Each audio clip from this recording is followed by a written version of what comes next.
মেঘনা নদী বেষ্টিত এলাকা আশুগঞ্জ উপজেলার লালপুর গ্রাম।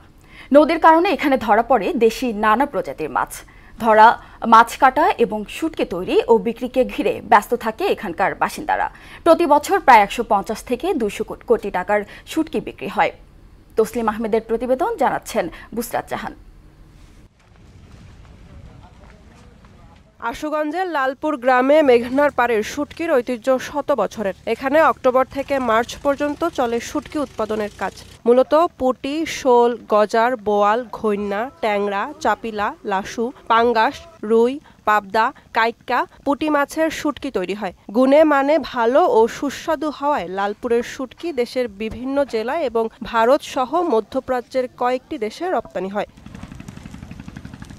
তবে চলতি মৌসুমে নদীতে আর আগের মতো মাছ ধরা পড়ছে না। সেই সাথে মুনাফার অর্ধেকই চলে যায় সুদের খাতে। তাই শুটকি ব্যবসা সুদবিহীন ব্যাংকিং এ আত্মশুদ্ধির পথ এনআরবিসি ব্যাংকের ইসলামিক ব্যাংকিং আল আমিন। ব্যবসায়ীরা পড়েছেন ক্ষতির মুখে। এ অবস্থায় সহজ শর্তে ব্যাংক ঋণ দেওয়ার দাবি জানিয়েছেন ব্যবসায়ীরা। দাবি তো আমাদের একটাই যে সরকার যদি আমাদের কম পয়সার মধ্যে কিছু লোন দেয় তাহলে একটু ভালো হয়। এবছরটা মাছের আমদানি একটু কম, এজন্য মাছ একটু দামে কিনতে হয়। মাছ বেশি আসলে বেশি পাওয়া যায়।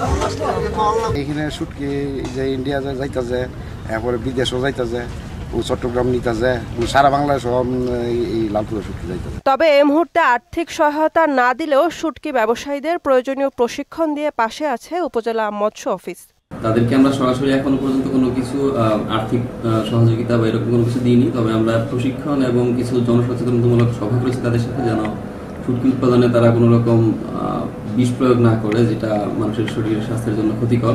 চাহিদা অনুযায়ী মাছ না পাওয়ায় এবার মানভেদে শুটকির দাম কেজিতে 50 থেকে 100 টাকা পর্যন্ত বাড়বে বলে আশঙ্কা ব্যবসায়ীদের। বুসরাত জাহান, মোহনা সংবাদ।